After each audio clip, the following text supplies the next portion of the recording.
Você conseguiria viver em cima de uma rocha fria, exposta ao sol escaldante e à chuva gelada durante 6 meses inteiros? E se eu te dissesse que você teria que fazer isso cercada por animais selvagens e aves de rapina, lutando dia e noite para que eles não devorassem os corpos dos seus filhos? Essa não é uma lenda de terror. Essa é a história real e visceral de Rispa.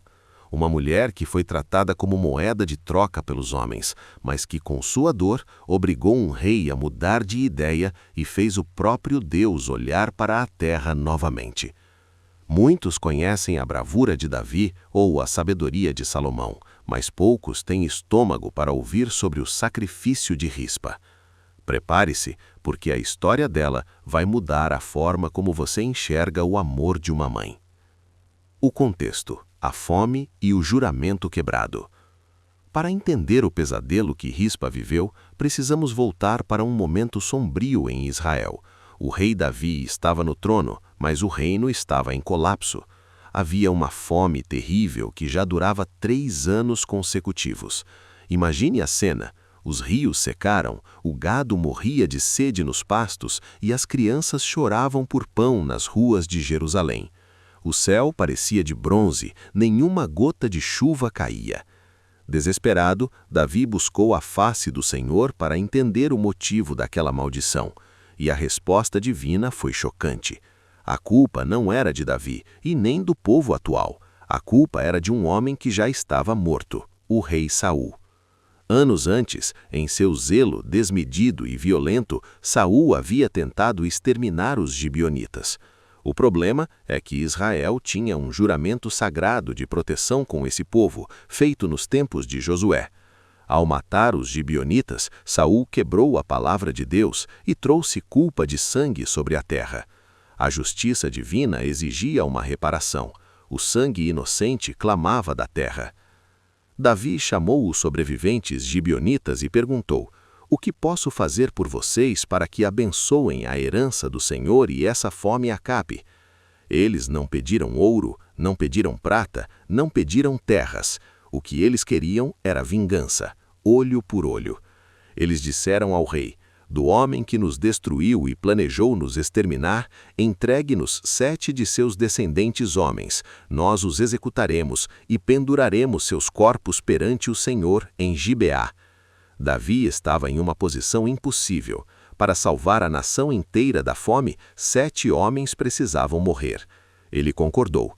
Mas quem seriam os escolhidos? Davi poupou Mefibosete, filho de Jonatas, por causa de sua aliança de amizade. Então, os olhos do rei se voltaram para os filhos de uma mulher indefesa, a concubina de Saul.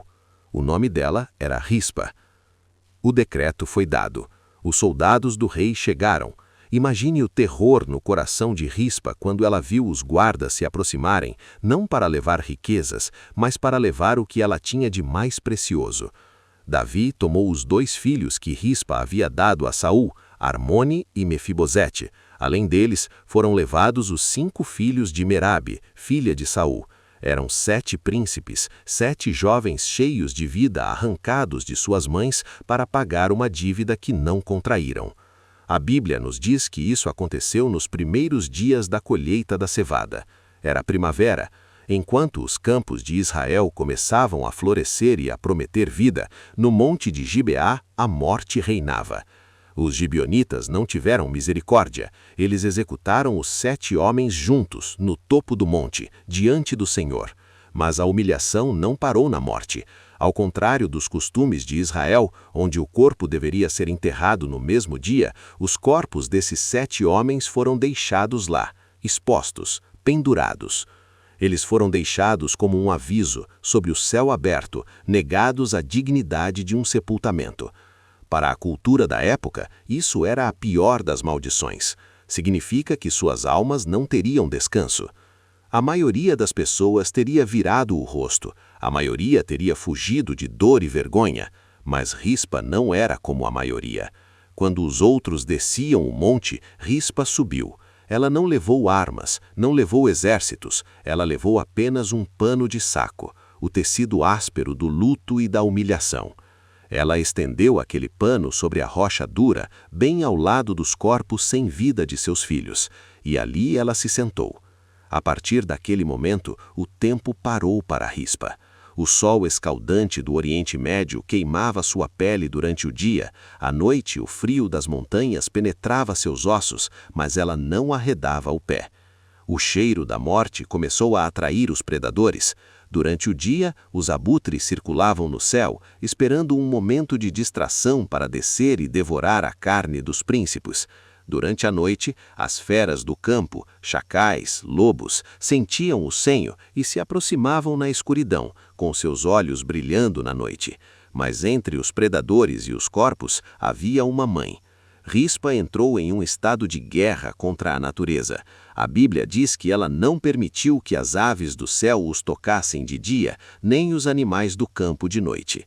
Imagine essa cena. Uma mulher sozinha, exausta, gritando e agitando os braços para espantar monstros famintos, defendendo a única coisa que lhe restava, a dignidade de seus filhos mortos.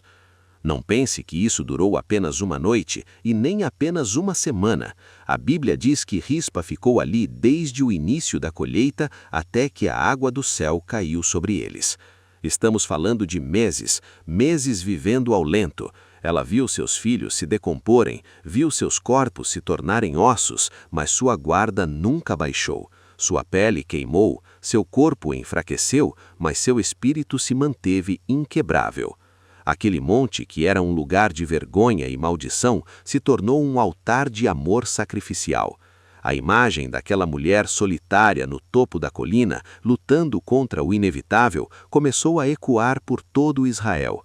O povo olhava e via não apenas uma concubina louca de dor, mas uma mãe cuja dignidade era maior que a lei dos homens. Finalmente, a notícia chegou aos ouvidos do rei Davi. Alguém lhe contou: a filha de Aia, concubina de Saul, ainda está lá. Ela não permitiu que tocassem nos corpos. Davi, o homem segundo o coração de Deus, foi impactado. Ele percebeu que, embora a justiça exigisse a morte, a humanidade exigia dignidade. A lealdade feroz daquela mãe constrangeu o rei mais poderoso da terra. Movido pela atitude de Rispa, Davi decidiu agir. Ele não apenas mandou recolher os ossos daqueles 7 homens, mas foi além. Ele mandou buscar os ossos do rei Saul e de Jonatas, que haviam sido enterrados às pressas em Jabes de Gileade anos antes. Graças à resistência de Rispa, não apenas seus filhos, mas toda a casa real de Saul recebeu finalmente um sepultamento honroso. Eles foram enterrados na terra de Benjamim, no túmulo de Quis, pai de Saul. A vergonha foi removida. E aqui está o detalhe mais impressionante dessa história. Durante 3 anos, Davi orou e a fome continuou. O sacrifício foi feito e a chuva não caiu imediatamente. A Bíblia diz em 2 Samuel 21:14, depois de tudo isso, Deus se tornou favorável para com a terra. Quando foi esse depois? Foi depois que a dignidade foi restaurada. Foi depois que o amor de uma mãe foi honrado pelo rei. Só então a chuva desceu. Só assim a terra foi curada. Rispa não tinha espada, não tinha exército e não tinha voz no palácio, mas com seu silêncio e sua perseverança, ela salvou a honra de sua família e, de certa forma, ajudou a salvar Israel da seca. Ela nos ensina que o amor verdadeiro não desiste, mesmo quando tudo parece perdido, mesmo quando a morte parece ter vencido. Se a história de coragem de Rispa te tocou, não esqueça de deixar o seu like. Inscreva-se no canal, porque no próximo vídeo vamos contar a história de um homem que enfrentou um exército inteiro usando apenas um osso de animal. Você não vai querer perder. Até lá!